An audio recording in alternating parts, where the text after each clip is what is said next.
Good evening, and welcome to another episode of the Swoop Shoes Podcast, episode number 21.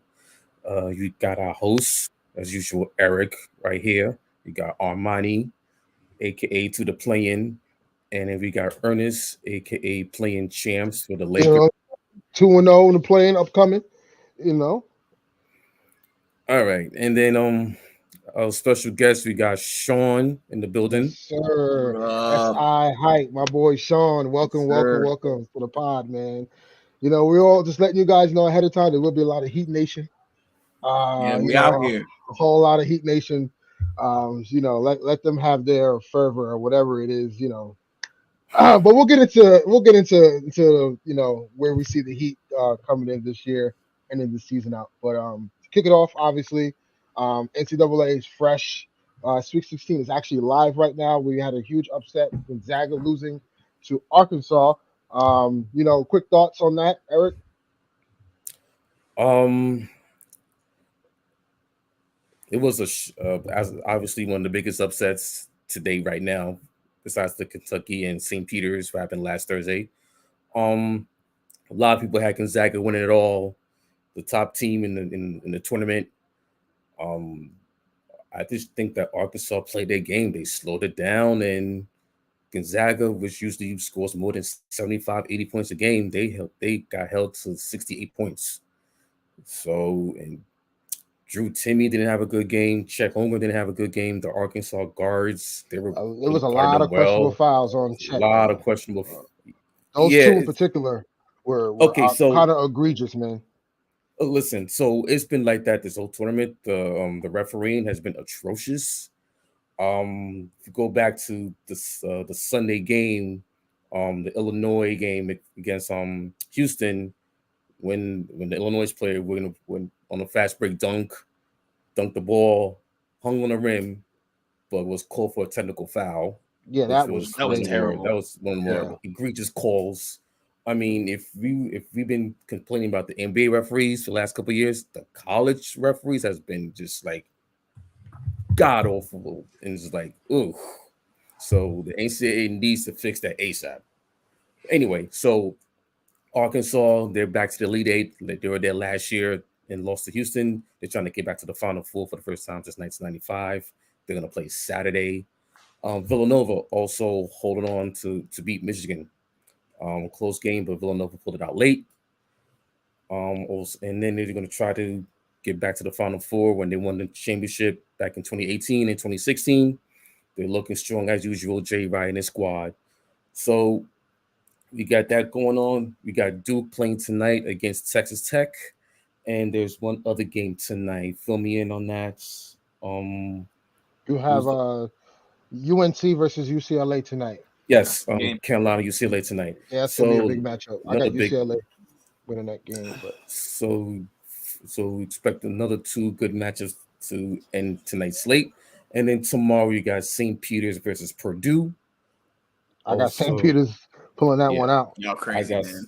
Listen, Listen, it's been Prove us crazy, listen. bro. miracles. Listen, I reside in Jersey, right? So like, it's Jersey City's been like on fire, son. Yeah. The atmosphere is kind of crazy over there. So it's a selfish thing for me to kind of be a part of that, and Yeah. and and kind of see that celebration. So I want to see St. Peter's kind of succeed. Yeah, me too. And plus, Shaheen Holloway even said Yeah, I that. respect him as a coach, man. Yeah, man. No, Like, he's real. He had his boys back. I like that. listen, he grew up in Queens, went to St. Patrick's out in Jersey, Seton Hall, so he knows. So he knows the he grew up on the in that area. So when he said my kids are from New Jersey, New York, we don't fear nothing. We do that. It's like That's facts. That is facts. Yeah. telltale sign that his team does not That's fear facts. anything. They go into the game with confidence, and they saying that their practices have been much harder than the games. So they I can so believe it. I believe it because if you do that and you prepare for these to face these blue bloods in the tournament, now you got them old flusters saying that, oh, okay, they're this small school, they're from the small conference, da da da. We can beat them, but they come in, put up that fight, all game long. And if you're not ready, they get taken out. Just look what happened to Kentucky. Look what happened to Murray State. So Purdue, they better be on their A game tomorrow. Jaden Ivey, he's better be on their A game tomorrow, or else they're gonna get picked off. So Can I say something about college basketball though, just as a whole? Yeah, go ahead. That Sean. stuff sucks, bro. College basketball's bad. It's cute that we celebrate it we pretend to care about it for like a month, but man, like you sit down and watch one of them games, and it's just like, God, it's tough to watch some like car insurance salesman play basketball. Like, you know what I mean? Like that's what I'm betting my money on some car salesman, and it's tough. It's cool. Like when March is over and the Villanova wins, Duke wins, it's all cool, But man, I'm so ready for March Madness to be over, bro. Well, Let's also on NBA because March Madness is not good.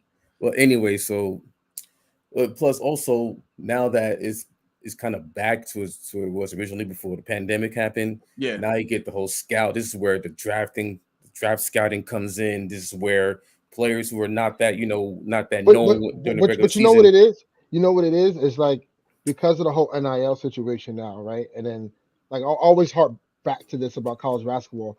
The product, I would say it kind of diluted a little bit because now you don't have these one and done players are really not going to college now. They're either going through the G League, you know what I'm saying, or they're going through they're doing going through overtime, whatever the case is, to just get drafted the next year so they get paid for their liking. So you kind of have those like those teams who usually get those one and done players. Now they're just getting kind of just those like not I wouldn't say average, like they're just good players now, right? Like there's a bunch of just good players around and solid and cohesive players like that. But there's no like you're not going to see any flashing and stuff like that. Like you're not going to get like a Duke where you had RJ Barrett, Zion, Cam Reddish. You're not going to get those anymore because these one and done guys, they're not going to go.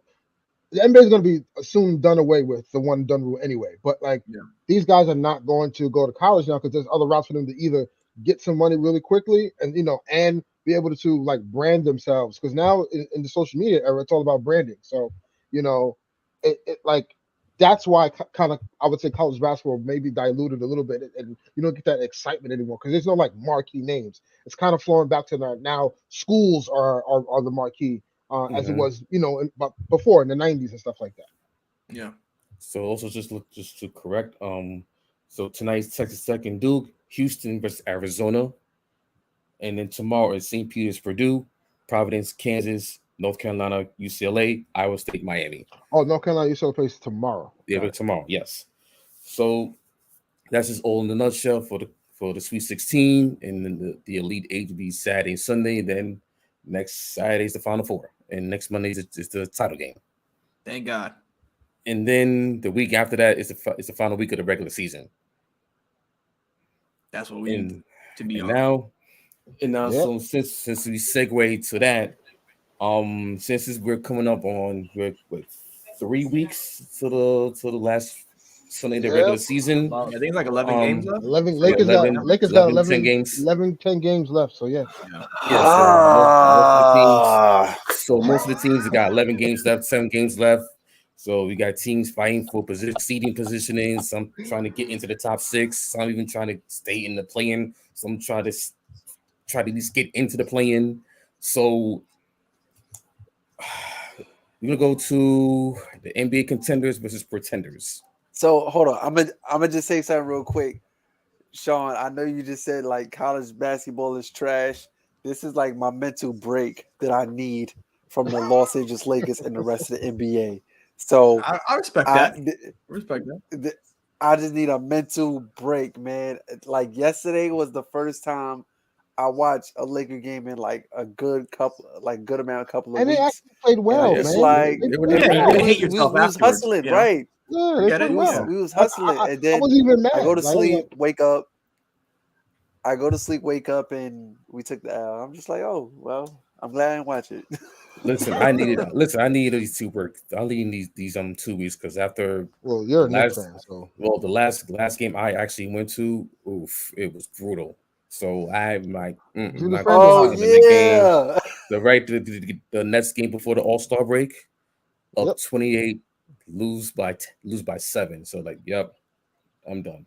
But they had a nice win last night against the Hornets, so we'll see if they can make a last And the Hawks lost, so that kind of helps your. But then again, they lost your to the playing Hawks. opportunity. But then again, they lost to the Hawks. I'm good over here. But then again, they lost to the Hawks Tuesday night. So okay, all right, hold on, because Mr. I'm good over here. I gotta hear the Heat. Mr. Miami Heat. Mr. Can y'all beat the Bucks first in the playoff series, please? We already did that. We did that already. In the bubble. That's right. Last year they got swapped in 4 games. Yeah, I did get injuries. But I mean, yeah, we can say a case for a lot of teams, especially us. Anyway, Miami. Listen, man, like I get it. I understand that the number 1 seed right now in the East.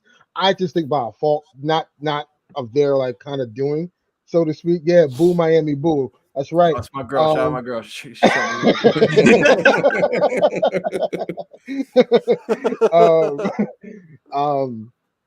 I don't, and I hate to reference First Take sometimes because they have a lot of outlandish like topics and takes that don't make sense and just for clickbait. But Stephen A. Smith did say something this morning that kind of like I was like on the same accord with. And he's like, with the Miami Heat, you kind of don't know what you're gonna get. Like they could either, be very good and dominant, in the playoffs, and then they could lose in the first round. Like that's they're so like off and on.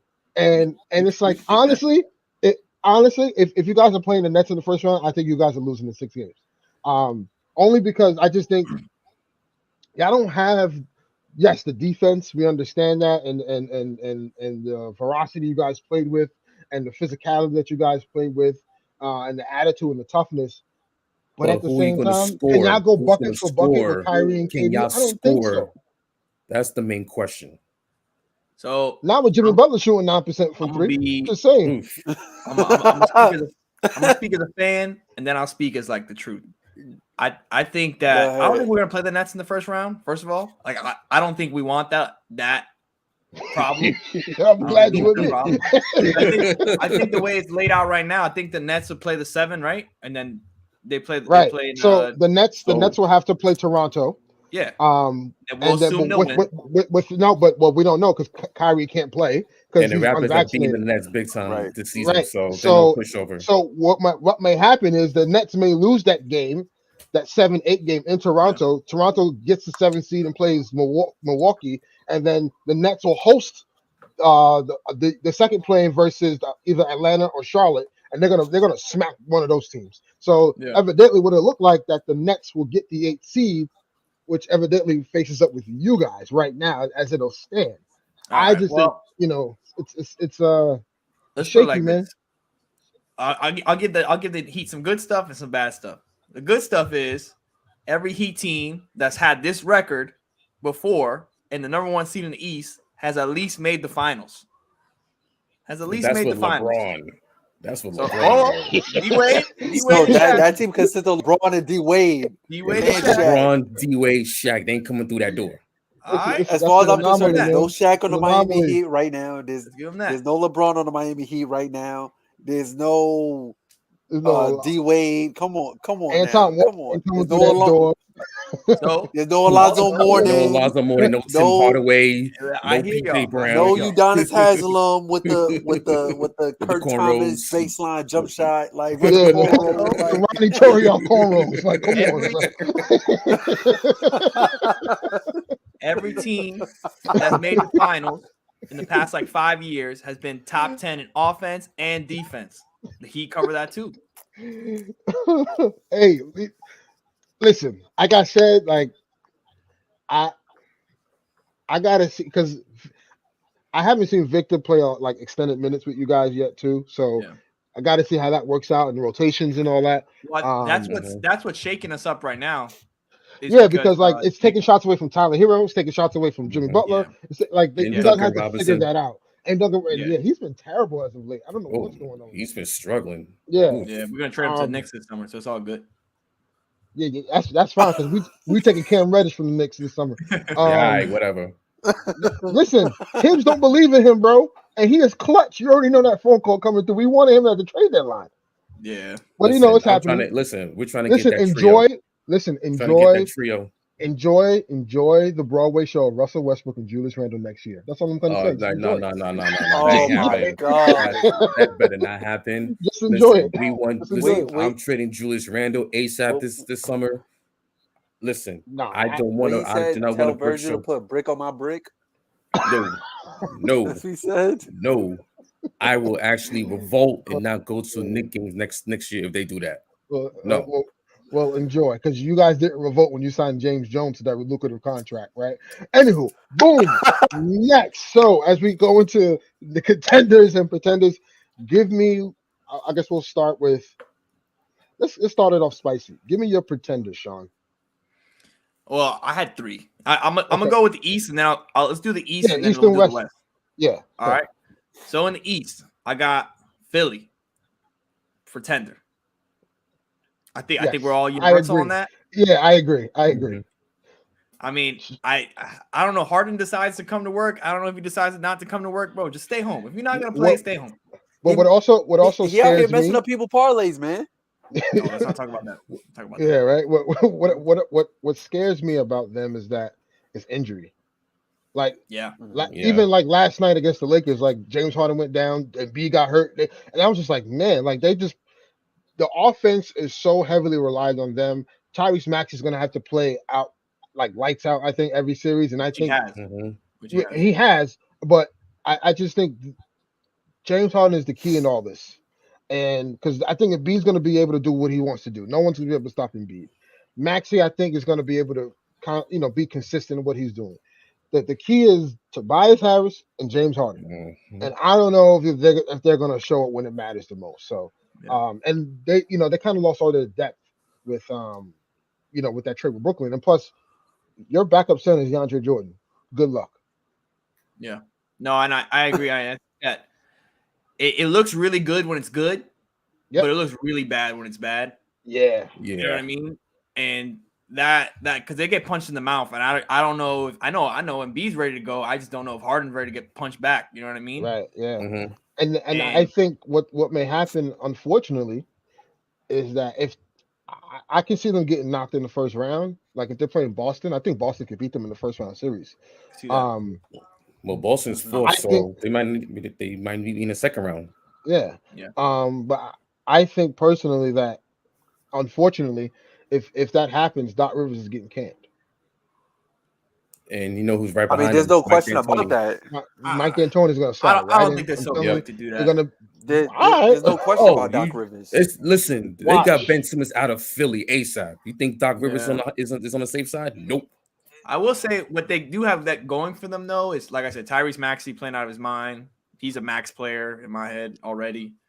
And then as long as Tobias Harris gives them literally anything, they already move up another level. If Tobias Harris can give them 15 a night, along with James Harden doing his thing and Embiid doing his thing, I mean, they got the weapons to go toe to toe with anybody. They do. I just think they're not consistent. They're not going to be consistent enough, because I think literally they'll not because they want to, like they'll just literally just take games off, like because Harden just doesn't have in it. the playoffs. Or he's struggling. Yeah, exactly. Embiid's You know what I'm taking saying? days.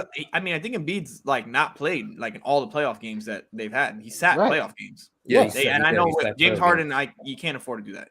He's not going to be the one to live. And then you have playoff James Harden, and then there's playoff James Harden. Yeah, he got a track record. No, No, it's no. not great. It is not a good track record at Yeah. all. So who All your right. other two? Who's your other, Sean? Who's Move your other up. two? I'm gonna go to Cleveland, pretender. Yeah. And I think this is yeah. obvious. Yeah. Young They're guys not ready. Yeah, they're not ready. Yeah. They're not ready. That's all it is. That's all it not is. ready. They'll get there though, but they're not ready Yeah. yet. They're And not ready. No Jared Allen. Jared Harris Allen injury. LeVert, I would he looks terrible. I would just say like with Cleveland. he looks like the I game would- against the Lakers the other day. I was like, yo, he just looks. Yeah. He doesn't fit on that team at all. Yeah. At all. And I actually thought it was going to be a great pickup for them, but he doesn't. He hasn't fit well with them thus far. He had like 1 or 2 good games, and then everything else just went downhill after that. But I believe from Cleveland, like they just hit their stride, like because I believe they was third in the conference heading into the All-Star break, Yep. and like they just hit their stride. They was playing really great basketball. You know, they was dealing with the hype that the All-Star weekend was in their city. You know, so that builds momentum. You know, especially for the team and young guys in the city and everything. But after that, after All-Star Weekend hits, it's just like, all right, now we got another 2 months of basketball. Like, how do we get over that now?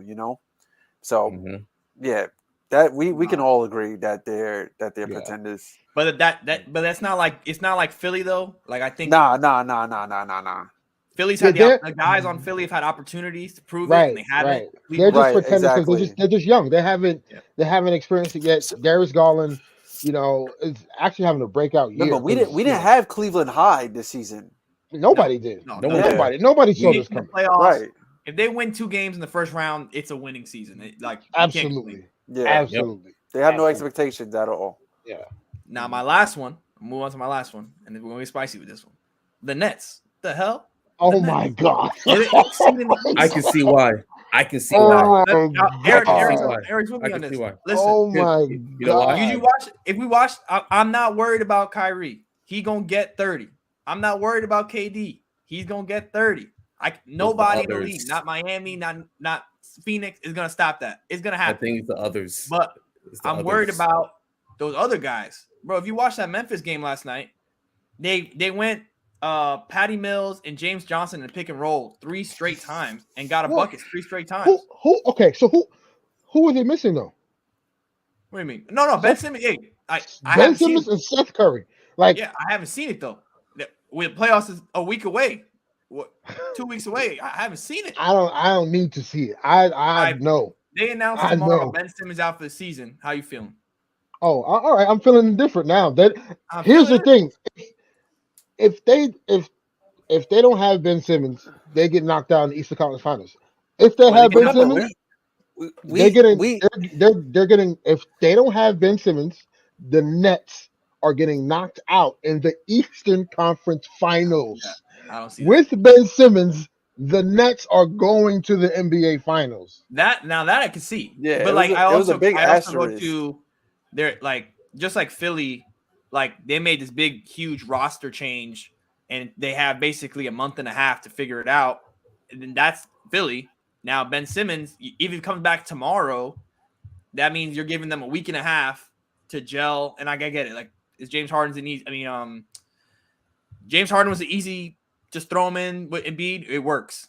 But I love the trade for Brooklyn, but I just don't believe it's so easy to add Ben Simmons to that roster and just assume everything's gonna click in a week. You tell me next season, I'm all on board. But I'm gonna tell you why.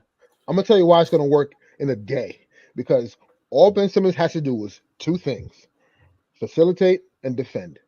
That's it. It takes he's not expected to shoot. All Ben Simmons is expected to do is to defend the best player on the opposing team and play make. And those are the 2 skills he does the best. He doesn't have to worry about none of the shooting. Kevin Durant and Kyrie Irving, Seth Curry, all those guys are there to do that. Yeah. Ben Simmons is going to fit just fine. And it's going to add another 6'10" wing that's going to cause havoc. Just think about the defense, how that's going to look with him, Drummond, and KD on the floor alone, or Claxton. I can't believe I'm defending the Nets. This is disgusting. Chan, do not record this, okay? I just don't think you learn all those defensive rotations in a week. You know what I'm saying? Listen, I'm telling you, you better be watching film and he be ready to go. But he said he's not practicing. He not doing nothing. I mean, he coming out in street clothes and he gonna go to Eastern Conference Finals. Come on, the Nets will be just fine. What? Those are your pretenders. You guys want to switch to contenders a little bit for the East? Yeah. So yeah. Yeah, go. Yeah. All right. Yeah. All right. So we're gonna skip Miami for a little bit because we talked about that. Oh my God! I knew he was going there. All right. They got Miami out there. That's my pretender. But they're pretenders for me. You guys are wild. Yeah. Boston. Come on now. What? Listen. Why? I got Boston as a contender. Right, whatever, man. You got who? Boston. No. What? Huh? Guys, I gotta tell you, them boys look nice out there, man. And I hate Boston just as much as the next guy. But that Derek White trade, it just made all the pieces make sense. And you got Jason Tatum playing real free. Marcus Smart knows what he's doing. Now he'll jack up a stupid 3 because that's what he does. That's Marcus Smart. But the pieces make sense. Listen, they got the second best record since the All-Star break. They're third in the East, fourth in the East, whatever they are. They look good, man. Those guys, they've been in that position And before. their defense definitely stepped up too. Yeah, I mean, they're playing the Bulls in the first round. That's an easy win for them. Yeah, and then Bulls are pretenders. Second round, if they play Philly, Right. you can't tell me that's not a toss-up. Yeah, I did say they can. I got if Philly plays Boston in the first round, I got Boston beating them. You know what I'm saying? But I just Boston to me, they always have something that's missing. Like Tatum and Brown can get them, but so far, I still think they're missing. I don't think Derek White is the answer. Like they need another guy, in my opinion. Like they need they need a I don't even know, because you know what it is. I thought Dennis Schroeder was gonna be that for them, like that third kind of guy. But like I always feel like they're missing something, whatever that. And forgive me because I don't know what that is, but I always feel like they're always on the cusp, but they can't get over the hump because you don't think it's internal growth. No, I honestly feel like feel like they might just need a facilitator. I think that's what it is. That's honestly what it is. I don't like Marcus Smart, but he's been that dude. No, he's not. But he has. But I mean, he's not that guy. Yeah. But he's not that guy. Like he sometimes he tends to play out of his role. Sometimes because Marcus Smart is like an elite defender, but sometimes he could just be, just jacking up shots and stuff like that. Like, bro, that's not your game, bro. Like, and he gets a lot of foul trouble in the playoffs. Like, right. Sometimes he gets way too erratic. So that's something else you got to think about as well too. Exactly, it's a player of that importance. Being reckless on the court, causing a lot of bad fouls. You put your team in a tough situation. 100%. No, for sure. And also, like, aside from Jason Tatum and Jaylen Brown, who've been to the Eastern Conference Finals before. Who else on that roster? All right, I got Horford there for the veteran experience, but like he's been playing good too though. But who else aside those three guys has that experience? Robert Williams clearly doesn't have. No. Derek White hasn't gone that far. And you could throw Marcus Smart in that experience. So I just feel like I don't know, man. Like Boston always feels like to me they're missing just something. Like they're always like you see how Phoenix kind of has that like destined. Like it feels like Phoenix is destined to like I think Boston's missing. They have a person for every position. Yeah. Mm-hmm. I mean, I like him. Listen, 538 got him like as the favorite to win the East. Wow. That's aggressive, but hey, it's got to be for some reason. Then that defense too. We're not talking about their defense. They're they're number one. They got the number one defense in the league right now. So and then now they got Jaylen Brown and Jason Tatum both scoring. It's not because we used to bet on these guys. Jason Tatum will score 30. Jaylen Brown give me 12. Yeah. Now last night they both had 30. So if they can, they could duplicate that in the postseason. Them boys are scary, man. Yeah. Mm-hmm. Heat and 5 though. You have one more?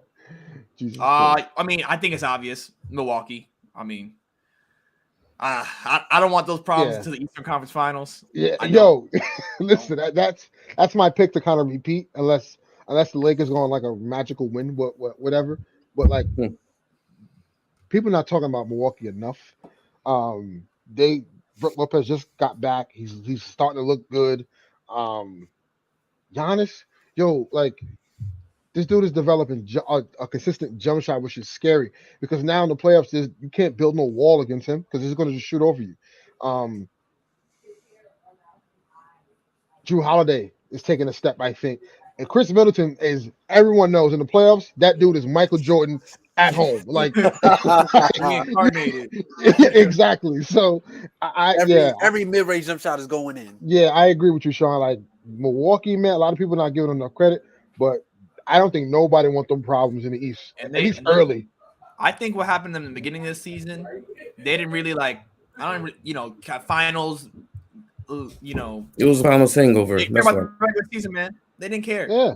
Mm-hmm. But like the past couple weeks, they've been turning it on. That defense is back. Yep. Drew Holiday playing good. Giannis in the MVP conversation. I mean, they don't talk about them enough. Obviously, because they won last year and it's not fun to talk about. But And We remember, could be they right, just right back in Milwaukee for the finals again. So I wouldn't be Yeah. surprised. and they destroyed the Bulls on the other night. So Oh yeah, The Bulls disrespect. can't beat any really The good Bulls team. are what So. 0-16 against the Yeah. top 16. 3 teams in the East and West. So So I please, think before we continue, we can all agree that the Bulls is pretenders for pretenders. all of us. Absolutely. yeah. Yeah. I didn't even waste my time talking about him. I didn't waste my time talking about him. Yeah, absolutely. Mhm. Now let's shift over to the Western Conference. I know Go ahead. this I'll will let be you run it off, man. this will be interesting. So I'm going to start with pretenders in the West. Obviously Utah Jazz universally all pretenders. We all know that. Easy. Like that Easy. is Pack 'em they're up. like they're equivalent of the Chicago Bulls of the East. So Yeah. you got that. They've been there the last 3 years. Yeah. Golden State Warriors, man. Ooh, Pretenders. I agree with you. I'm here with 6 you. and 12 in the last Pretenders. 18. They are having trouble integrating, Jordan Poole with Klay Thompson and Steph and all those guys, and Wiggins has taken a fall since the All-Star break. Like it's so bad. They're calling him the That's worst all-star All-Star. starter Andrew Yeah, Wiggins. So wait, let me ask this question. Would you compare the Warriors struggle to right now as the same as what's going on with the Miami Heat as well? So what I mean, the comparison I made between both teams is both teams just have like a lot of talent and just don't know what to do. Well, on the Warriors side of the fence, you have a lot of players, like key players that are, not injury prone, but missing games due to injury. You're trying to integrate like these new guys into the lineup, and like they're not being held up to the same standard as all the vets and stuff like that. So it's hard for them to get a rhythm. Whereas Miami, you got VO trying to get back into the loop of things, and it's kind of like, all right, well, he's taking touches away from Tyler Hero, he's taking touches away from Jimmy Butler, he's taking touches from Lowry. So do you guys see like the comparison between the two with these two teams right now? Not really. No, the Heat Nah. are the number one It's seed. different. It's different.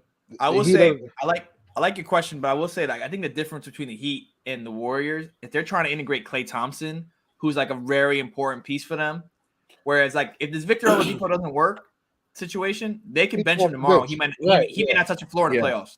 Right. But like I think I saw a tweet. I don't know if you guys saw it. Is that the way Klay Thompson's playing right now, he's Duncan Robinson with an ego. I seen that. Because that boy's been jacking him up. And I get it. Listen, he hasn't been basketball forever, but he has not looked good. And I think they, other than the Curry kind of going, not playing at the MVP level he was in the beginning of the season, once they started, kind of force feeding, I don't want to call it force feeding, but feeding Klay Thompson, trying to integrate him in the way, it just hasn't been working. And I think if we're really being honest right now today, I think Jordan Poole is a better player than Klay Thompson right now. Now, Klay Thompson come back next year once he gets back in the rhythm of things, be back to a normal self. But if you ask me right now who they should be playing a little bit more minutes, it should be Jordan Poole. He's nasty right now. Yeah. Mm-hmm. And but that's never going to happen. No, of course not. No, no. They have to push the agenda. Klay, Steph, and Draymond, like the nucleus, right? The three. And I don't know. Like for one, what alarms me the most about the Warriors is their size.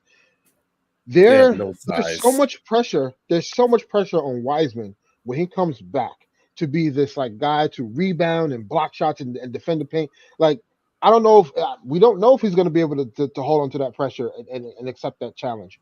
If the playoffs started today, they would have to play the Denver Nuggets. Do you know what Jokic is going to do to them? No, but I will say this.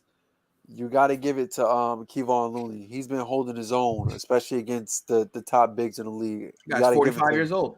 You got to give it to him. But that's on a night-to-night basis. I'm talking about in a 7-game series, bro. Right. For 7 games. Right. He ain't surviving after game 3. You know what I'm saying? So I'm just keeping it real. So and then they rely heavily on the shooting, obviously. And then Draymond defense has been good though. Right. And then has not been good at all. Draymond Green, it's crazy because Warriors fans are like sick of him. I was in their spaces the other day on Twitter, and so today, I think it was yesterday or today, Draymond had went on his podcast and said that the night that LeBron James is going to surpass Kareem. Yeah, he said he's going to miss that game. He's going to miss, and he said if he has a game that night, he is skipping the game to go to go watch history of LeBron. That's a recruiting pitch. Y'all don't know that? It's exactly what that is. It's exactly what that is.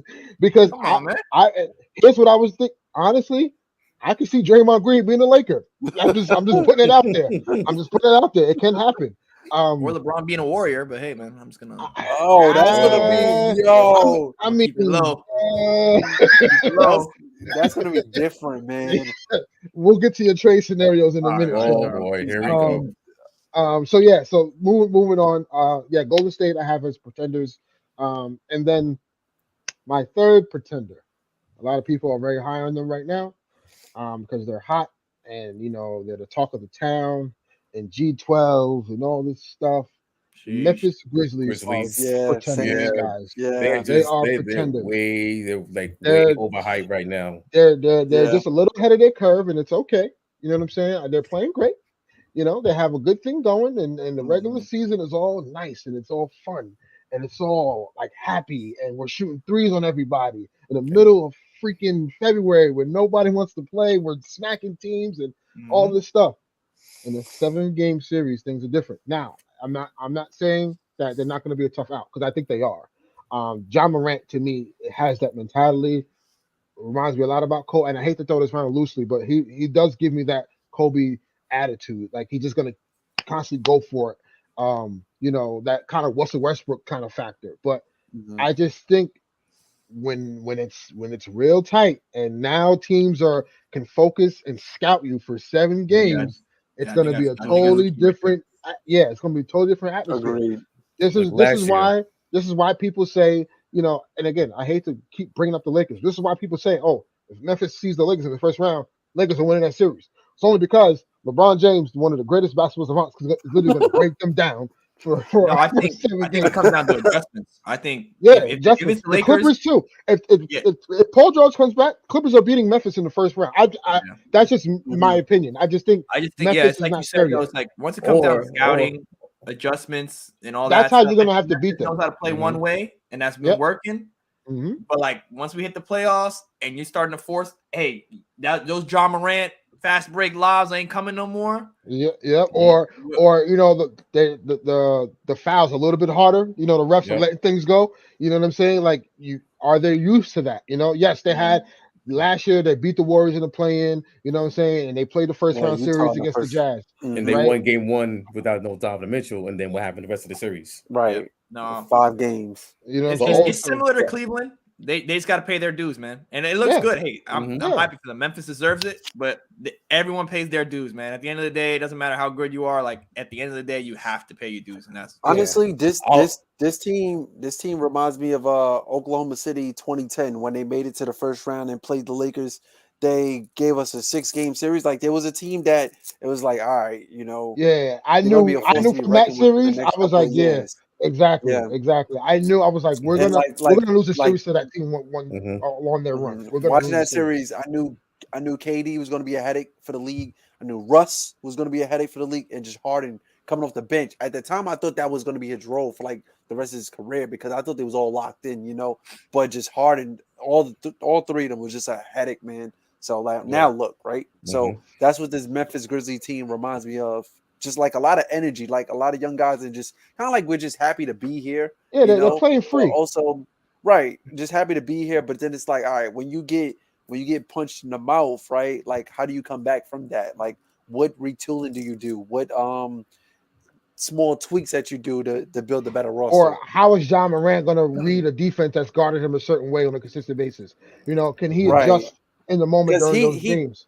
He did come back with a jump shot. I will say, last year in the playoffs, Utah was playing him to shoot, and like he wasn't looking too good. But this season, he's been reading the defense a whole lot better, like shooting, making his jump shots, also still getting to the basket, of course. But when, like you said, to adjustments and when you're playing a 7-game series, like you're legit studying that team and that team only. And you're watching film on just that team. I would say, and it's crazy because to me, their key is Steven Adams. He's the bruiser, right? And he's like more on the paint protector, right? If you can bring them out and kind of like disrupt that, they're vulnerable. You know what I'm saying? I think, and I'm not to cut you off on this, but I think that's why no one's talking about this team, the Minnesota Timberwolves, or Karl Anthony Towns. If you can like push him out and he can shoot that 3, I know it's a stretch. I know it's a matchup for them, stretch. though. I Tough know it's matchup gonna for be a them. stretch. It'll be a tough matchup. It'll be a great. You know what? It'll be great entertainment. There was so much crap Grizzlies talking. and the Grizzlies Yo, and the guys, and the T-Wolves, Beverly going at John Morant and like, remember these that'll be. I would love to see that series. I'd love to see that series. Yeah. That's the biggest issue. They got NFL running back playing shooting guard for them. Desmond Bain. But also, I can't stand that guy. I can't. Like, He's starting to be. got- He's starting to be on that list for me, like that Pat Bev. You know what I'm saying? Yeah. Kawhi Leonard. Like that list. I don't. Yeah. And also Dylan Brooks. He's a dog. He's another one. He's another one. But also Dylan Brooks, man, he'll get 20, but he'll do it on 25 shots, and people will celebrate it. Like, come on, man. Yeah. But also, you got with the Timberwolves. Don't forget, you got Anthony Edwards. Even though he's been struggling as of late, he can put up a 30. The T-Wolves. Here's the thing with them. Like, they're not there yet, though. They're not there yet. But I mean, no one saw them. Like, no one saw them like actually battling for a playoff spot. Like some teams have like some. I mean, when you look at it, like the West is terrible. The West is like terrible. the West got worse, they're actually. taking advantage of that. So yeah, excuse me. The West got worse, I think, in my opinion. The West is terrible. Yeah. But you know, so you would say the Eastern Conference is better than the West. Right now, yes. So you would say the team at the top of the East is a pretender of the tougher conference. But for reasons. Oh, I just want to get my facts straight. I'm just trying to get my facts straight. Right? No, and you're correct. Like they're a pretender for a reason. They can't hit their stride. Put it like that. You know what I'm saying? Okay. But they can't assert dominance. But if they you do it look when they at want to. But if you look at the East from 1 through 10, the 10th spot is one game under 500, and the 10th seed in the West is like 12 games under 500 with the Pelicans. Yeah, playoff game on Sunday, by the way. Yeah, Lakers Pelicans. All right, so those were my pretenders. We had the Memphis Grizzlies, the Warriors, and the Utah Jazz, obviously. I think there's only one contender in the West. Suns. Honestly, that's my. I think the champ is coming out the East this year. Unfortunately, say it. The Bucks. I think it's Milwaukee. That's my pick. Back to back. It's not the Heat. Back to back. I got them beating the Nets in the conference finals, and then I got. I hate to say it, man, but I think Phoenix is going back to the finals as well. Unless again, these guys somehow figure it out. But you know, for some reason, I still have a glimpse of there's a little bit there. It's still there. And because you can't count out LeBron James, you just can't. You can't. Like it's tough. But anywho, enough of the. Wait a minute. Hold on. Ernest, I thought you reeled in the season, bro. Huh? I remember a couple episodes ago, I thought you reeled in the season, bro. We're back, baby. Listen, I'm in a toxic, abusive relationship. Okay. And sometimes, you just gotta go back. Sometimes you just go back. And I'm back. Listen, you gotta fight through it, Armani, bro. And I'm back. Okay. I'm back and I'm here to stay. Relationship got bumpy roads. She's treating me right today. She back with him. She fed me. Back with him. You know what I'm saying? But tomorrow, my clothes might be out on the street. So who knows, man? You know what I'm saying? But anywho. She did it because she loved me, man. She did it because she loved me. You know what I'm saying? But yeah, enough about the team that's in ninth place. The Suns, they just have this like it factor. Everything's like going their way. Chris Paul is back. Chris Paul is back tonight. Yeah, he's playing tonight. They have depth in every single position. If the Bucks weren't around, they would be the champs, in my opinion. I think they're better than any other team in the East. But Milwaukee. But yeah. They're the only. There's no more I can say. I mean, Devin Booker has been playing at an MVP level, and rightfully so. He should be in the conversation. You know what I'm saying? It's just I can't stand them. But I can tolerate them more. But I can tolerate them more than the Clippers, so I'm fine with it. Oh yeah, they're now the I only can contenders in the West. Now I can. They give me very every time down on offense, they know exactly what they're doing. They know exactly what shot they're gonna go get. And if it wasn't for Milwaukee having like a historically good defense last postseason, like Phoenix is winning the chip last year. Yeah. So yeah, they're up 2-0. They was up right, exactly. And they're better this year. So I mean, it's tough. Phoenix is so good, man. I can't. I got nothing. I don't have a single bad thing to say about them. You know. So, Well, I'm gonna just be laughing loud when they lose. Put it like that. Good luck.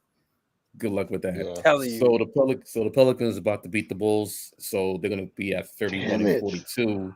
You see why I can't? Pretenders, Chicago. You can't beat the Pelicans without Brandon Ingram. Without Brandon Ingram. No Brandon Ingram. But DeMar DeRozan, I don't think did he play? I don't think he played either. But Zach had 40 though. Yeah, 2 All-Stars. It's him and Vucevic, man, and they can't get it done. Insane. Well, we all know Sunday now is going to be crazy. For all you should know, Sunday the Lakers and the Pelicans play in New Orleans. It's going to be a playoff atmosphere. Last time we played, we got smoked by 30. We got slapped Sunday night on ESPN. Like that was my low. That's what I'm saying. Like I was low at OKC. I was even lower in Sacramento. I was even lower at 3 Houston. overtimes. But that Pelican game, I was 40 feet low at the Denver game. But the Pelican game, nah, that was different, man. that was different. Or even I was low against Toronto. Not the game we won, the game before that when we only scored 2 points in the first quarter. I was low there. Was it like 22-2 first? I don't want to talk about it. Anywho, now as we segue, we all know what our contenders and pretenders are going into the playoffs. If you agree to disagree, again, engage, guys, and so we can bring the topic of the conversation. But next, we're gonna give Sean his segment. He's been in my mentions, about a LeBron James trade, and the Lakers should trade LeBron, and this is why they need to move on and save for their future, and all this crap that he's spewing, right? Because as a Laker fan, as disclaimer, this Laker fan here and this Laker fan to my left does not approve of trading LeBron James. The Lakers are in business of superstars. That is what we do. We also expect LeBron James to sign a 2-year, about $97 million contract extension this offseason, which will probably happen. You know what I'm saying? Because that's what the Lakers do. They pay their stars because other stars see that and other stars want to come. Jason Tatum, we'll see you in a few years. So with that being said, Sean, possibly. So with that being said, Sean, please share some things that'll make my ears bleed. Thank you very much. So let me start off. None of this happens if LeBron James don't walk up to Rob Pelinka and said, I want out. Because I agree. Ain't nobody trading LeBron unless LeBron says he's going to be traded. So that's off the rip. All right? We understand that. But let's paint the picture. Lakers got no assets. They stuck with Russell Westbrook. Anthony Davis. Oh, my God. Can I cut you off really quick? Go ahead. Go ahead. Argue with me. This whole notion of the Lakers having no assets is ridiculous. Did you know this offseason, the Lakers will have over $64 million in cap space. That's one. 2, they will have 2 first-round draft picks to trade. Not 1 at the trade deadline. 2. Third, they have an expiring contract of a $64 million player, right? Is that no? Excuse me, a $47 million player. $47 million player named Russell Westbrook. That's an expiring deal. As you know, and as I know for sure, not every team in the league wants to win. Not every team cares about winning. Some GMs care about getting money off the books. Hold on. I said this last time. Ain't nobody want to sit there and watch Russ build a house inside of an arena, bro. I'm just saying. Nah, you're bugging out because here's you're not understanding the nuances of it. I get what you're saying, but for some Russell Westbrook is still elite. Russell Westbrook is still box office. Okay, if you really look at the game, Frankie Smokes, who doesn't know how to run an offense, is the reason why Russell Westbrook is struggling the way he is. right? All right, Lakers Yeah. fan. Let's reel it in. Let's reel it in. All right, All right. yo, Sean, go ahead. I hear you catch base argument. But I this wanna know. notion of the Lakers not having any assets is kind of crazy because they do. And But the Lakers are also going to have like 10 free agents this summer that they got to re-sign. And I don't know where the money to sign all these new guys is coming from. It's not going to be the same guys you got on the roster. That's for sure. of course not. But we move on. Like I said, they probably, if we talk in real life, LeBron's probably going to opt in and they're going to run it back next year with something new. It's going to happen. All right. But we're not here for that. All right. We're here to mess things up. Now, Oh man, LeBron James guys, not getting traded. Sean has been sour ever since LeBron left him and the Lakers beat the Heat in the bubble. But go ahead. Don't worry about that. My prayers will be answered. Don't worry about that. He's not coming back, bro. So he's only going to places, big market. You got to sell his brand. He's not leaving LA to play for OKC. He's not leaving LA to play for Denver. It's got to be a big market, and it's got to be someplace he wants to go. So I'm gonna start it off right now. But you're not even considering his son. That's what he wants to do. About Bronny. Not worried about that guy. Listen, let me tell you something about LeBron James. 4 championships does not sound good. He's gonna get 5. Finish with 3. If he had 3, I'd be like, all right, cool, we got 3. You can't finish with 4. You either finish with 3 or finish with 5. He's gonna get 5 next year. Yeah, he's gotta get. Yeah, I don't know if it's in a Laker jersey, but he's gonna get it. No, it's gonna be the Lakers. All right, Lakers so I'm win gonna the start it off championship. because I've been teasing y'all. All right, here we go. So we had Chicago as a pretender, right? Oh my God! So Chicago, the ghost of Michael Jordan. Wow, Skip Bayless having a field day. Gonna call Chicago and be like, "Hey, listen, we couldn't get it done. We need somebody to, because I don't know what Chicago is don't have. They got all stars. They got players who can score. They need somebody to bring it all together, right? So Chicago GM calls Rob Pelinka and says, "I got for LeBron James, I got to sign and trade for Zach LaVine. Zach LaVine, young guy, same about a little younger than Anthony Davis. Just scored 40 tonight, right? All right, hear me out. How does that whatever, man? Go ahead. Patrick Williams. Patrick Williams. Number 4 pick in the draft? What, you gonna speak to that? He dropped 40 tonight. Okay, and Patrick Williams and 2 picks. Now, I love enough. LeBron. I think You he's gotta the best throw player in the world. Caruso in there. He is 38 years old, guys. When are you going to get another opportunity to cash in on a 38-year-old player like this? If I'm the Lakers, right? I do this. I'm not saying they're going to do it, but if I'm the Lakers, I'm looking at it as, hey, we get a young superstar or star, right? Patrick Williams, really good prospect. 2 first-round picks. And we get to rebuild with the assets like you said, Ernest. Ernest was saying he got all these assets. We get to build upon that with the assets we have. And we kind of reset, still be competitive. Now, if you're Chicago, let's go back to Chicago now. If you're Chicago, you got Caruso. You got Lonzo. You got DeMar, LeBron, and Vooch.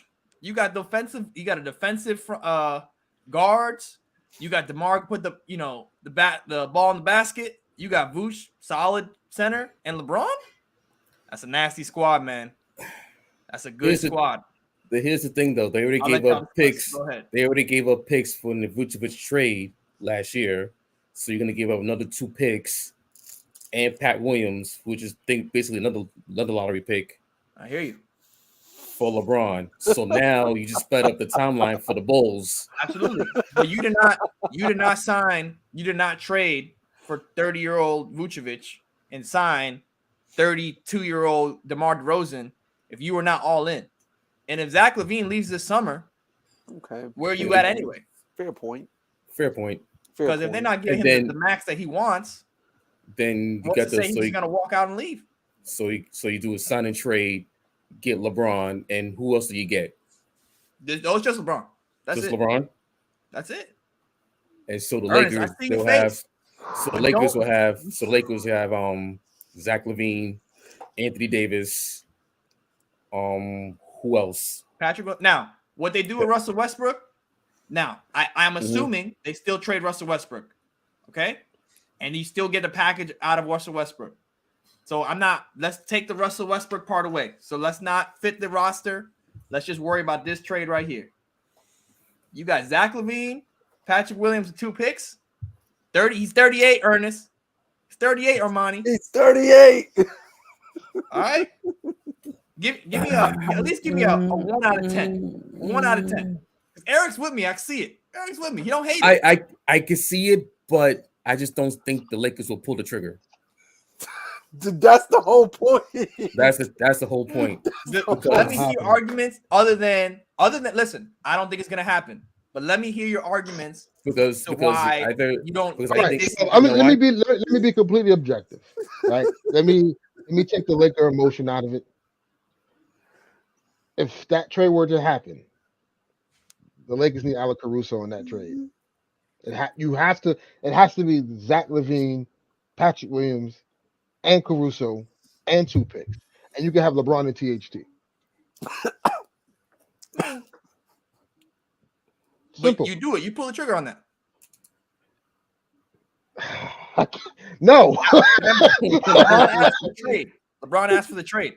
If LeBron asked for the trade, and that was the only offer on the table that I had, and no one else was giving up anything I got else. more. Don't worry about it, brother. I got more. Oh man, Jesus! Go ahead. I need to hear the rest of your Let me finish gibberish. Let me finish Chicago real quick. Let's just take the storylines for a second. Oh if my LeBron God. wants to really go out and he wins a championship, You just want to capitulate to Skip Bayless. He's won with the Lakers, the Heat, whatever, and he wins with the Bulls. Bro, you can't go. Are we arguing? No, they're building a statue of LeBron James right next to Michael Jordan. Oh no, you're wild. That Not in Chicago. Not in Chicago. Not in Chicago. They might boo him. Facts. All right, let's wrap up that trade with a 1 out of 10. Give me a 1 out of 10. It's the framework. The framework of the trade, again, considering if LeBron asks for it, that's a 5 or 6. I give it. Sheesh. All right, Armani. I give it a 4. Eric's with me. Eric, come on, man. Give me something good, bro. Eric's gonna say like a 7. Come on now. Listen, but Eric was low key on this trade AD and trade LeBron train low key. So I know he agrees with it. No, it's because he wouldn't say that there was in a Knick uniform. I'm just saying. Oh no, Knick trades. I'm not even wasting my time there. No. Listen, I'm trying to trade Julius Randle at all costs. All right, so let's not go there. You know what? It's like now it's like if you're the Lakers, if you're gonna do that trade, now you got to reset the timeline. No, really, Zach LaVine and Anthony Davis are about the same age. They're about the same age. They're about the same age, but AD's injury prone, man, and it's like. So can you trust Zach to get you where you want to go? Yeah. Like, do you believe in Zach? LeBron is 38. He's 38, guys. 38. I'm not 38. Let me tell you, it hurts when I sit down. Move on to the next trade. All right, I'll give it a 6. I'll give it a 6. I can't believe we're talking about this. Jesus Christ. Now, let me finish the trade before y'all act up. What's this? Trade? Remember, he asked for this. He asked for this. All right. It's the whole storyline behind it. That's the funny part. The Miami Heat. Oh my God. Oh my God, bro. Let me tell you something. Not 1, not 2. Tyler Hero going to win the 6th man of the year this year. And I can't tell you the last team to win a championship with the 6th man of the year on their roster was Tony Kukoc in 1997. So we're not winning the chip this year. That's with Michael Jordan. That's yeah, obviously. So like, come on, man. Makes it look worse. Come on. That makes the award look even worse. So, here's the trade. Let me finish. All right. Kyle Lowry. Gotta do it for the money. That's gotta make that. What? No. We're not doing this. Duncan Robinson. And the 6th man of the year, Tyler Hero. And get this, 3 first-round picks for a 38-year-old LeBron James. Remember, he asked for it. Hang up. Yep, I'm hanging up. I'm hanging Hang up. up. That is Hang up. not even worth a Nah. discussion. It's not. That is not. If Bam Adebayo is not in that trade talk, I don't want to talk. Yeah. Simple. I need superstar for superstar. Simple. I don't want What? I bum need ass Jimmy superstar Butler. I need want superstar Bam for Adebayo. Tyler Hero averages 22 coming off the bench, guys. Nah. You put him in the And? starting role. And Sam, he's I'm got hanging. potential to be. I'm not even picking up the phone. Nah. As soon as I see Pat P hanging up, Joke. because I already know what kind of BS he about to pull. Nah, I'm good. All right. So Miami's out. Yeah, Okay? Miami's Remember, out. I'm like LeBron. Sorry. asked for this. I'm like LeBron. asked Sorry, for this is not helping us.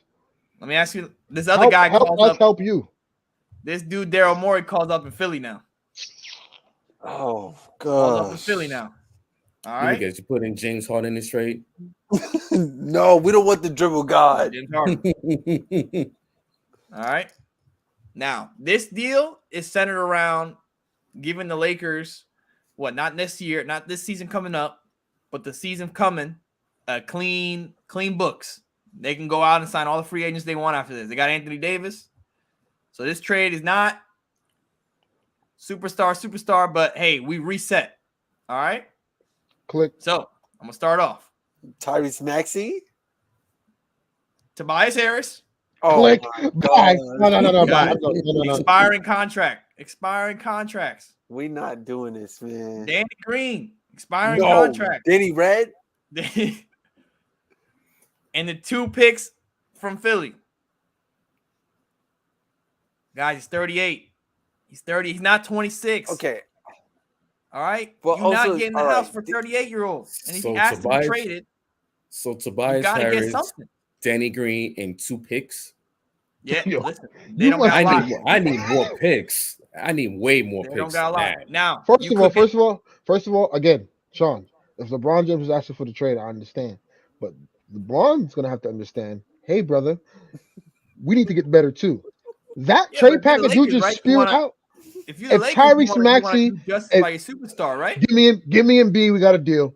Mm-hmm. Or I hang need up the Tyrese phone. Maxey. I need Joel Embiid. I need We're James talking Harden. about literally, or we're talking about LeBron James. arguably the greatest player of all time here, who's still playing at an elite level, MVP level. If the Lakers were good, he would be actually, I think, front runner for MVP right now. Mhm. I hear you. Come on now. I'm here for it. You can't come to the table with Tobias Harris and Danny Green from LeBron James. This is not 2K. Fellas. What are we doing? Fellas. Is the sliders on 0? What is going on? 38 guys. No, 38. that is a quick hang up. So if you're gonna do that, you need like multiple pick swaps and like future Oh yeah, picks yeah. to Throw add that that, in. just to like. Throw all that in there. But still, I'm hanging up because I think Tobias what it Harris is- and Danny Green. No, I think what it is, these trade packages that you have, they're gonna have to involve another team in order to make things Yeah. really, really work. Mhm. That's where I stand Well, at. The If the point Lakers- is, LeBron I'm ends telling up you in this, those man. teams. If the Lakers are trading LeBron James, they're getting a superstar back, and that's just it. That's I don't it. think so, though. I think Zach LaVine is top. I don't think you get higher than Zach LaVine. Mm-mm. From LeBron, No, like Tell me you right can now. get Donovan Mitchell. Give me. If he's not getting, LeBron's not going to want to go to Utah. But that's the issue. But you can That's where it gets facilitate it, complicated. 3-way deal. That's where it gets complicated because I like a Denver trade. Just to call real quick, if they offer you Jamal Murray and Michael Porter Jr. tomorrow, Nah, they could keep MPJ, bro. Yeah, He only got one button on his controller, man. They could keep him. I'll take. You know what I'll do? I'll take Kawhi Leonard and Reggie Jackson for LeBron. nah, no way he does that. If Phoenix calls tomorrow, That and Jay says West DeAndre we Ayton, talking about. Mm-hmm. DeAndre I can't- Ayton, Mikal Bridges. I wouldn't do it because of AD. Mm-hmm. Listen, if you I need trade to. So here's the LeBron, thing. Here's the you're thing. not Like, trying like to win the chip next year. But you also got to think, right? Like if they're gonna trade LeBron, then their mindset also has to be okay. Now this is AD's team. We got to build around him and his Mhm. team. Of course. So like I'm not like so the Miami Heat trade, that's not going to work. The Philly trade definitely not going to work around AD. Why is either. the Heat trade don't work around AD? Bro, you said You said Kyle Lowry. Kyle Lowry, Duncan Robinson, and Robinson, Kyle Tyler Lowry's Hero. going to be Tyler like Hero. what, Those 3 pieces gonna work with 37 AD? or something. Who's setting up You AD? need more scores around AD, and Those those three are are not going to catch be and shoot added. guys. Those are catch and shoot. Those guys don't create an offense for themselves. Tyler Hero You just can't want create an AD to offense, stand though. in the post. That is crazy. You gonna do a pick and roll with Tyler Hero and Anthony Davis? And At the end of the day, you Kyle LeBron. Lowry. You gotta get Come something. on now. Nah, man. Nah. You gotta get something for Nah. LeBron. Kevin Durant. Eric, you all gotta deal with these delusional Laker fans, man. They think LeBron's 26 still, bro. I'm just saying he's defying the odds. So if you're the Lakers and you're going to trade LeBron James at his peak right now, then you can get the best something that's out there. So why am I going to settle for players like that when I know I can get equal value of what a superstar is doing right now? Mm-hmm. That's all I'm saying. James Harden's what? He's 30, 31, 32, something like that. Mhm. He didn't get traded for no superstar, but he got Ben Simmons, Seth He's Curry, superstar. Andre Drummond. That's Ben different. Simmons That's superstar. Superstar. Ben That's Simmons is a superstar. Superstar. Okay. Ben Simmons is a superstar. So if you got Ben Simmons out of that deal, you would have been happy. Yes. But Zach LaVine not doing it for you. No.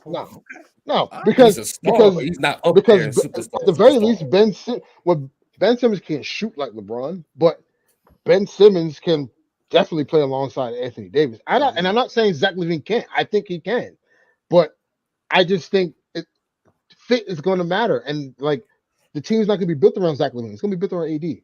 Absolutely. No, it's AD's team. Regardless of the trade, it's AD's team. I don't know, man. I don't know. Listen, I'll go back to what I said in the beginning. I don't think it's gonna happen.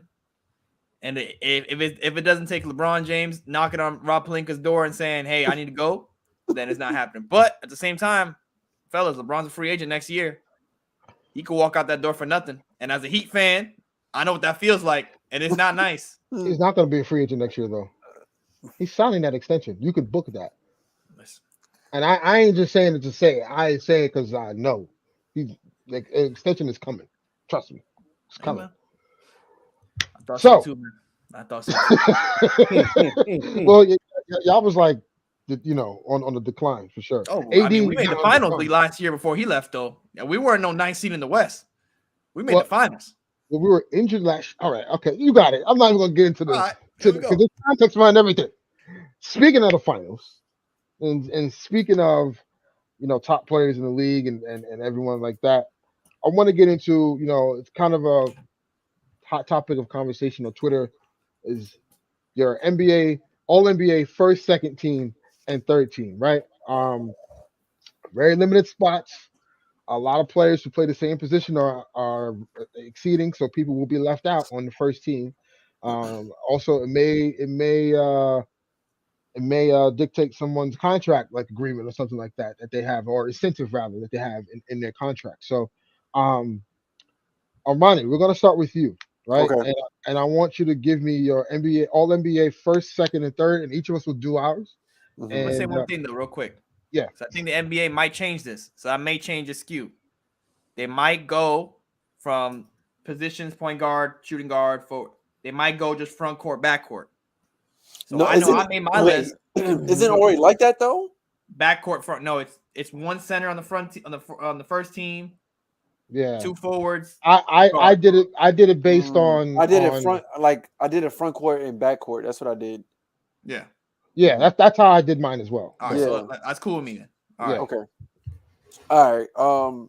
Number for the first team, this was tough. I honestly can't see either of them being on the second team. I gotta go with both bigs. They're both dominating right now. I have Jokic, who is one of the clear favorites of MVP. It's kind of like it's a toss-up between him and Embiid. So Jokic is like 1A, Embiid is like 1B. Then you can switch it around. Embiid is 1A, Jokic is 1B. Like they're both doing a lot. Jokic, he does get the nod because he's legit doing everything for his team. Like I believe in the game that they played the other night. I can't remember who they played, but like he led the Denver Nuggets in like all stats, like points, assists, rebounds, blocks, everything. So like that's just crazy.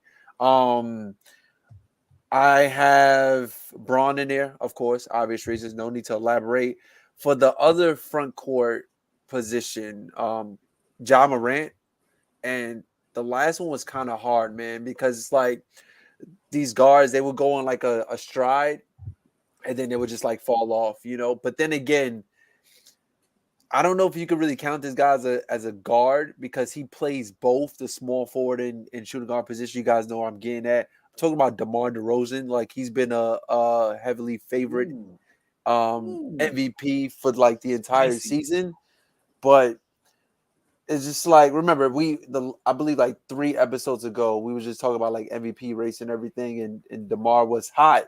You know, he was like streaking like 30 plus games, like 8 straight or something like that. It was a record that I believe only Wilt had achieved at the moment, but like now he kind of like just phased out, and it doesn't really help that the Bulls are not beating the best teams in the league. So I had DeMar with the 5th spot. For the second team, I had Tatum. Tatum has definitely hit his stride right now. Like number one. Let's do first. We're doing first. All right. So that's my first right there. We could. Somebody else would take it away. So that was what you got, Eric? So Money, that was, you had Jokic, Embiid, Yup. Braun, Ja Morant, and DeMar. Okay. So my first team, I got Embiid, my center. Giannis, my power forward. My shooting guard, Braun. You know, my small forward is Braun. My 2 guard, I got D-Book. That's aggressive. Go ahead. Yeah. Y'all forget about somebody, and I'm gonna say his name. And y'all gonna be like, "Damn, he needs to be on my team." But go ahead. They didn't mention some. I got one they didn't mention, but go ahead. And my point guard, I'm going Ja. Okay. All right. It's not a bad list. That's not a bad list. For me, it's wrong, but it's not a bad list. Listen, for me, you're gonna add Kyle Lowry to your all 13. I got Embiid as. I'm just gonna go through my 5. Like, it is what it is. Positionless basketball, in my opinion. So I got Embiid, Giannis, LeBron, Luka, and Ja Morant. There it is. That name. I got Embiid for my all first. I got him. I'm assuming, like I said, I'm assuming they're just gonna let it rock with the front court, back court.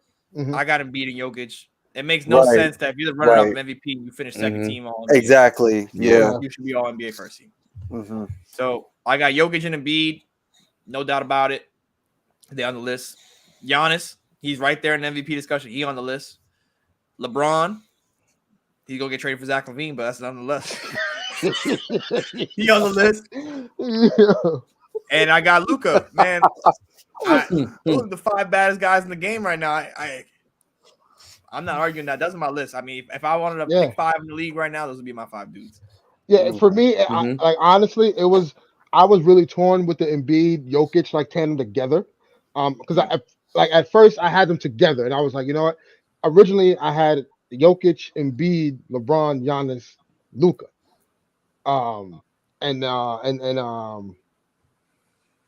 Yeah, that was it. And then like, I was like, you know what? Like, Morant, what he's been doing, I had to throw. Like, I think he's gonna be on all NBA first. Like, no doubt about it. I'm gonna disagree though with Ja Morant. I think Ja Morant. I got him on my second team, and that's only because he's great.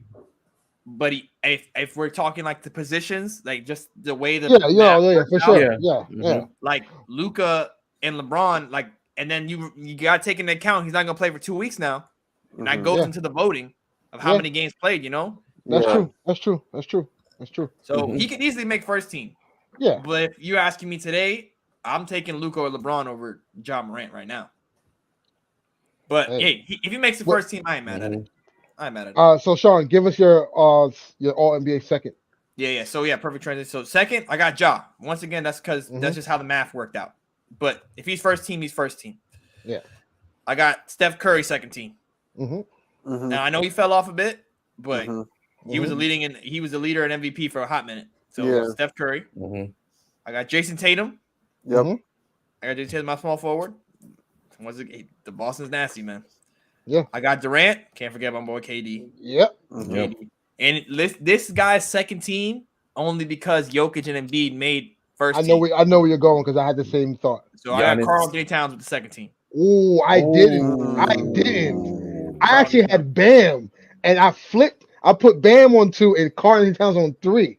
Mm. That's That's how. I got three. Karl Anthony Yeah. Towns. It's like what we were saying. Minnesota, they're in the Yeah. playoff race now. You know, Karl Anthony Towns is a different man. And I think you gotta respect what he's doing, man. That guy's You're right. Mm-hmm. You're right. putting up career numbers. And like I said, it only works out that way because Jokic and Embiid are first team, Right. but Karl Anthony Towns. So that's my squad. Nice.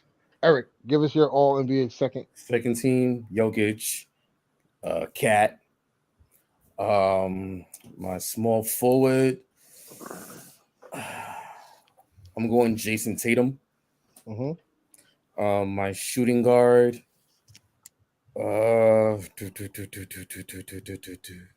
shooting guard. I'm going. Wow. Tyler Hero. That's right. No, stop. Jesus Christ. Stop. My shooting guard, jeez. Go ahead. Just say RJ Barrett. I know you want to. No. I'm going Jaylen Brown. I'm going Jaylen Brown. Whoa, That's Jalen. aggressive. And my point guard, Chris Paul. Yeah, he's been good, man. Chris Paul's been good. Okay. Monty, what you got, my boy?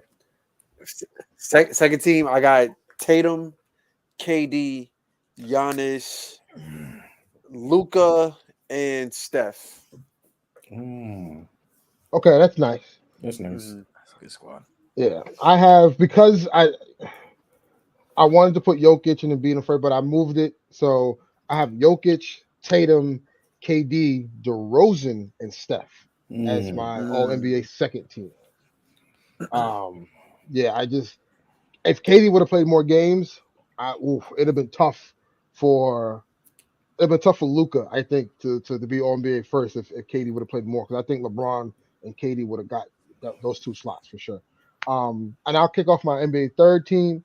I have Bam Adebayo, Cat, Devin Booker, Donovan Mitchell, and CP3 as my All NBA third team. I'll give my NBA third team, Luka, KD, because I forgot to put them in the second on the all second team, so I'm just putting Luka, KD. So my third one, oh gosh, I'm missing 3 spots. Tyler Hero's still there. You know what?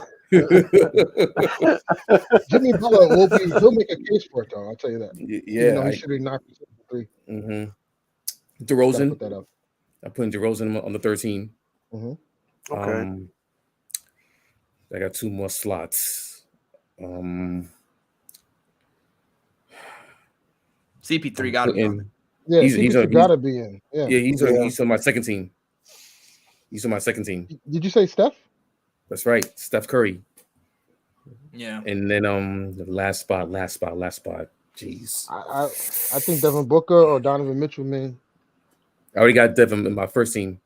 Yeah, I think Donovan's got to be the one here. Yeah, I'm putting Donovan. Yeah, I'm putting Donovan. Regardless of how his team played, I mean, still good. Yeah. Yeah, so that's my third team. Okay. But I can always flip those. I could always flip those players in from third team to second team to first team. So it's like, it's just for the top 15 players. Well, not really, because Cat is not first team worthy. Donovan Mitchell is not. No, I was like DeMar DeRozan is not. Steph is not. It's KD isn't right now. So I get what you're saying, there, though. I got you. But like the KDs and the Steph, you could flip into second and team. If Kyrie would have played more, he'd be on it too. So oh boy, yeah. So that's my all NBA team. So that's my all NBA team. I got CP3, third team point guard. I got Devin Booker. That boy's nasty. I got either. This is where it got hard though. So I either got on the third team, I either got Rudy Gobert or Bam Adebayo. It's one of those. I know. Listen, I don't care what you say about Rudy Gobert. That boy, he's a defense all by himself, man.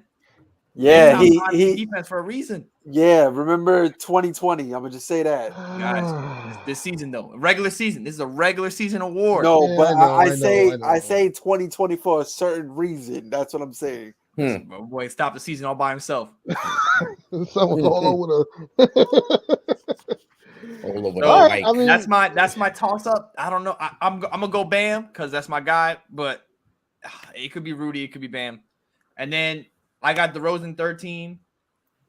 Only because I would put him higher, but only because where the Bulls are kind of finishing in the standings and like seeing them playing big games. Like that was the knock for me on DeRozan. Like because at first I was like, oh, DeRozan should be first All NBA, but I'm like, wait a minute, they're 0-17 against top teams in the East and West. So you can't be All NBA if you can't beat the top teams in the league. So the second debate was DeRozan or Butler because like I said, I'm rewarding Butler for the better record. But like not as good as play. DeRozan been more consistent, right? As an individual. The opposite with DeRozan. So it's like, and DeRozan hasn't missed any games. I don't think. No, and Butler hasn't. Right, that's what I'm saying. He's been consistent. Yeah. So my last one, I had this was like because I needed a power forward, Pascal Siakam. I had him and I took him off. I had him and I took him off. He wound up falling out because I just thought Bam and Cat were the better big men at right now, and that he barely missed it for me. He barely missed it. But segueing into obviously top NBA players, we got a new top NBA player that is back full time.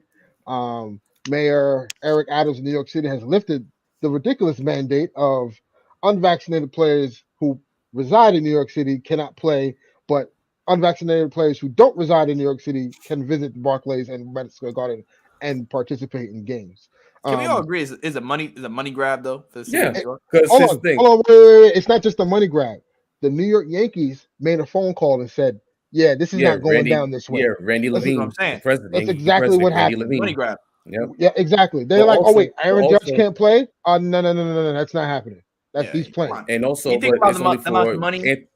It's only for athletes and entertainers. It's not about the rest of the workers who got fired for not taking it taking the vaccine. That's crazy. That's another part that's like that the man's got to solve ASAP.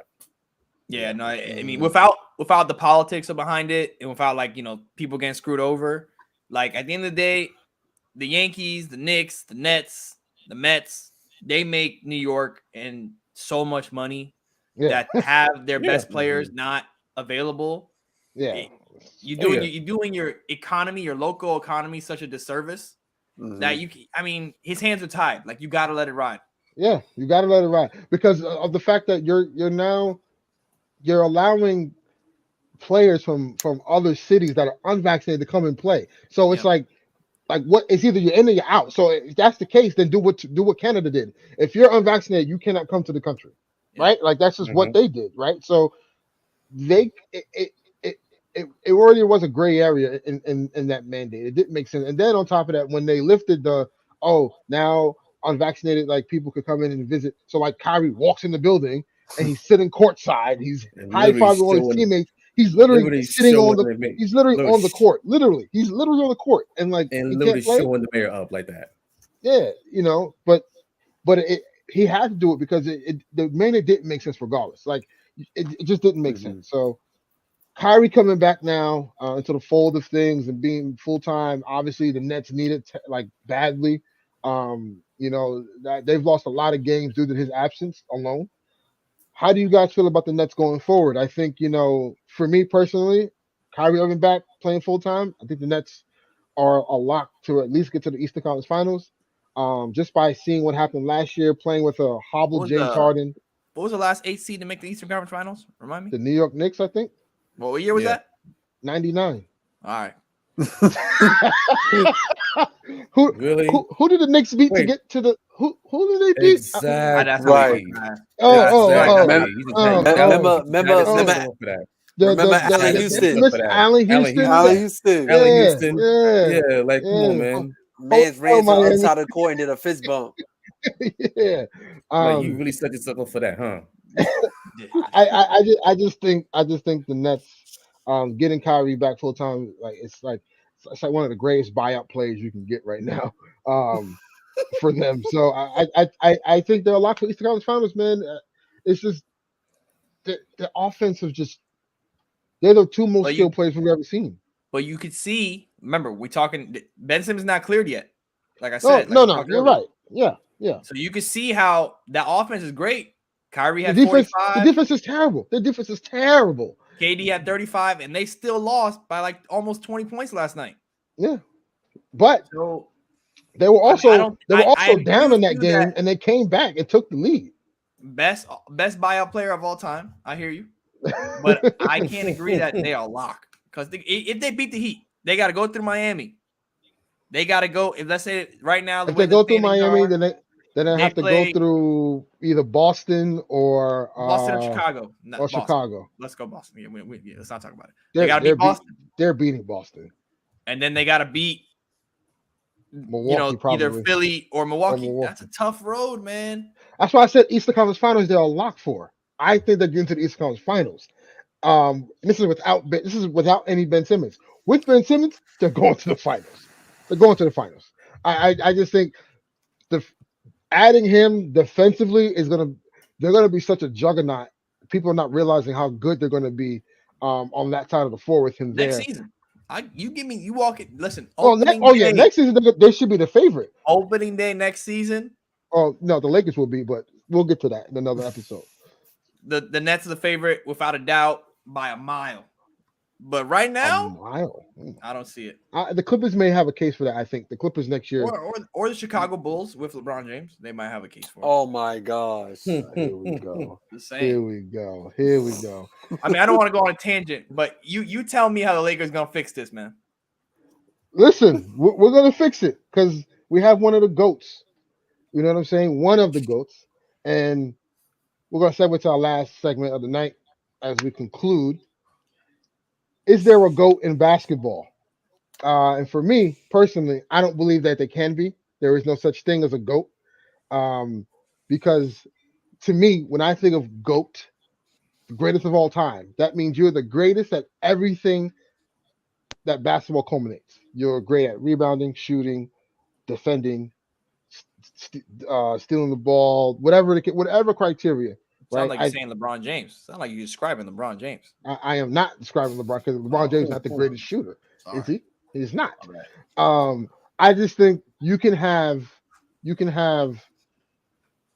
errors where players were dominant, and they were by far the best player of their eras. But to have because I think the GOAT conversation is very objective. It's about it's who you like. One. Mm-hmm. People from the Sixers would say is Bill Russell because he was so dominant in his era. People would say Wilt Chamberlain. People would say Michael Jordan. Like people tend to forget Michael Jordan didn't make it out the first round, in his first 6 years. But anyway, and people tend to forget like the Wizards, like that never happened. No, that happened, people. That happened. Michael Jordan was very mid on the Wizards. Let's not forget that. That goes against his legacy. Skip Bayless. Yeah. Right. And then people like even myself think Kobe's the GOAT because like that's just my personal, favorite player. People may say LeBron, and down the line, people may say Kevin Durant or John Morant later down the line, or Zion or whoever that they may think, who'll take that mantle. But I just think there's too many nuances of the game of basketball to have a definitive one undisputed GOAT of all time. I just don't agree with that sentiment. That's just me. Mm-hmm. I mean, I know where I stand on it.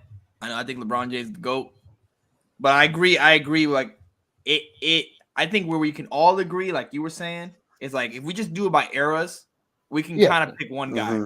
Yeah, exactly. You know what I mean? Like if we just, you can do like by decades. Like I said, like 60s, Bill Russell, 70s, I don't know, Dr. J. I don't know, call it what it is. 80s, Magic Bird. Yeah, kind of go either way. You could throw in there too. Like Kareem's 90s. another GOAT consideration. Oh, I think I guess 70s would be Kareem then. 90s Yeah. Michael Jordan, right. the 2000s, I guess You gotta Kobe. throw Hakeem Olajuwon in there as well too. But you see what I'm saying? It's an argument. There's Just always for a small period of time. Don't come at me, people. I understand that Mike possibly could have won 8 titles. Eric and I spoke about this last episode. Hakeem had 2 chips. You gotta give it to him. He's one of the best bigs of all time. Imagine if Twitter was around if Michael Jordan lost in the first round. Oh my God. We said this. We said this. But imagine if Twitter was around when the Lakers Celtics in the 80s. Yeah, it was crazy. I just think the perspective would have been so much different. If Twitter was around back then. But I just think, like every era had its dominant player where you were just like, man, like he's the best player on the planet. And there's no one that can, beat this guy or whatever. But at the end of the day, I just feel like this whole this one undisputed GOAT is like kind of just crazy to me. Like in football, they don't have that conversation. Tom Brady's the GOAT at what? To me, when they say he's the GOAT, he's the greatest quarterback of all time. Yeah, like that, because it's so like he's the greatest quarterback of all time. They go maybe Deion Sanders is the greatest cornerback of all time. Jerry Rice the greatest wide receiver of all time, or Randy Moss. Like and football is a lot more position type GOATs rather than in basketball. The conversation is all just one undisputed GOAT, and like for the most part, it's the Jordan stands, and it's like, and then you got obviously a huge crowd of LeBron fans and stands at the same time that have the same vitriol. But it's just, I just think you can't just have a GOAT because one, you can't sit here and say, well, Michael Jordan or Kobe or LeBron is the GOAT, but they never played in certain eras like that. Yeah, that you can't combat that. You're fighting against GOATs here at this point. So I just think like it's kind of pointless to kind of just have this conversation of, oh, everyone's arguing about who the GOAT is, because there's no such thing. It's who you think it is and who's your favorite player, and that's, to me, that's just what it is.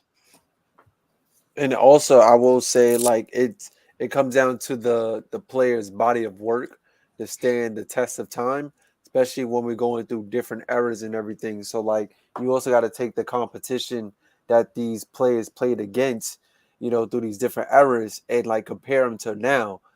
So things might have been easier back then. It might have been a lot harder back then. The defense and stuff like that. 3-point line rules are different. All of these type of things you have to put into consideration when you're thinking about who the greatest of all time is. But I also want to get this out to all the old heads out there who constantly berate or discredit the cats in the league now, who say, oh, like this person wouldn't be able to play in this era. Or like, some former players say, oh, Giannis will be starting on the bench. No. We're not going to say someone for. We're going to say his name. His name was Charles Oakley. Charles Oakley was the one who came out and MSG. said, the one who came out and said Giannis wouldn't be dominant in his era. Like, dude, what are you talking about? There was not even that. There was no player back then of Giannis's caliber. What player was 7 feet, running like a locomotive, up and down the court like Giannis is now? Nobody. No one. So like this notion of like these players like can't be dominant. Like Steph Curry would be dominant. He would have killed the league back then. In that dead ball era, he would kill the league back then. Obviously LeBron, Kobe, KD would, like, it's insane how like these skilled players now, they would be, I wouldn't say run these old guys off the floor, but big time. It'll be pretty ugly pretty quickly. Yeah. I got two arguments. Nowadays, these one would be if you compare their, like Eric was saying, their opponents. Like if you just go down their list, right? So number one, let's do the Jordan LeBron. Yeah. Like who is like the greatest opposition to Michael Jordan? Who would you say? Part of just it like says Kobe. Second player, not a team player. Like who is like right underneath Michael Jordan? To me, it's Kobe. No, the 90s though. 90s. Oh, in the 90s. The 90s. Like his competition. Oh, Charles Barkley? All right. Now give me LeBron's, the guy right underneath him. Yeah, Kevin Durant. KD. Like, That's no like, comparison. exactly, No comparison. exactly, Let's exactly. go one more. Let's Yeah. go one more. Let's go. Who's the guy right under KD? What you trying to say, Curry? You can call it Curry. You can say who else? Giannis. Yeah, I would say Giannis. Yeah, Yeah. Giannis. Now give me the next two guys on Michael Jordan. In the 90s. Oh, Not teams, guys. Just players. Just players. So I'm trying to. I Penny? gotta like. Penny Hardaway, but he came in late. He came in during late. Honestly, it would probably be Scottie mid-90s. Pippen though. It'll probably be Scottie, son. But it's Well, not there's comparison on the either. team. Or It's Clyde Drexler. You know what I'm saying? Like, Yeah. so that's always one of my biggest arguments. And now to kind of go moving forward into this next decade that we in, because if we're going like the face of the league or the guy of his era, who do you guys think is going to be the guy of this, this next decade that we, in 2032, we're going to be like, yo, that guy ran that era. Oh, because KD's 33. I think that's still It's not KD. I think that's still TBD. It's up for grabs, but I think Giannis is the guy in the league yet already. I think Giannis would by default wear that crown. It could be Giannis or Luka. Right. If he has the longevity. I don't think Luka, because Luka didn't win a chip in this era. Like Giannis got a chip. Regardless how it happened, he got a chip. And he did it in dominant fashion though. So I think Giannis would be like, okay, like after the LeBron KD era, you got Giannis, I think, ushered in as the guy. And then like, because like you always got to think like when after MJ, because like during MJ's era, it was clear cut. It was like MJ, and then like you had like second tiers, right? But then when you got to like the Kobe era, you had Kobe, but then you had like T-Mac, right? And then you had AI, and then you know what I mean. So like you had these guys that were Wade, LeBron coming in. You had these guys playing on the same level. Then you got like KD, LeBron, and you can sprinkle in Anthony Davis here and there. You can sprinkle in Embiid, you know what I mean? You could sprinkle in James Harden to a degree because he had a dominant run in Houston. Like, you know what I mean? So like there were always going to be like that one player, but then like there's going to be those guys that are like right up on the cusp. So, but right now, like after the LeBron KD, it's Giannis. Now, I don't see no one else. Like I'm going. If I go, I feel you on the Giannis, but if I'm looking right now, 2022, Giannis is 27, right? Luka's 23. You tell me 10 years? I was saying when he's Luka. 33, he's still going to be doing exactly what he's doing right now. That's why I said Luka. That's why I said Luka. That's true. I think. Listen, man. I think 10 years from now, if we have this conversation again, I'm like, damn, Luka had a good 10 years, man. And who's to say? Like he may win one with the Mavericks. He may. Everyone ends up in a Laker jersey eventually. So like he may win one with the Lakers. You know what I mean? Like, hey, listen, I can guarantee you this though. Aside of LeBron trades and everything else, like the Lakers are not going to be in bad shape after the LeBron AD era. They're going to get stars. Like, people are going to come there. So I'm not worried. We may have a 1 year or 2 year drought, but we're not 10 years like last time. Hell no. We got better competent people running the organization. Kinda. Just don't listen to the Rambuses or the Rambouts. Yeah. But anywho. Sean, thank you, man, so much for joining us on episode 21. Really good content, really good engagement. I'm gonna have nightmares about this LeBron trade. I hope I didn't go too crazy. I hope I didn't get invited back. Like I said, no, absolutely. We definitely want you back. Especially when the Heat lose in the first round, we're definitely gonna have you on the show to explain what was the what happened. I don't know about you guys, but I hope my girlfriend's still watching. She's taking me to a game, so I hope y'all make it too, because I'm going to a game. Hey, listen, if you guys somehow could make it to the finals, because we'll be there, we'll see at the crypto. Listen, bro, if Miami plays in New York or they make it to the finals, we out, man. Yeah.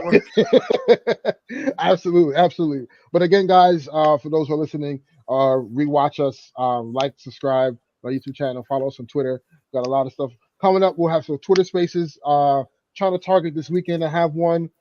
Again, talk about the GOAT debate. That's the rated R version, right? Where everyone comes in and they just talk this stuff. So be prepared for all the stuff. Sean, if you're available, please join in. Be a great co-host on that. And until next time, guys. Peace and love and hoops. Peace.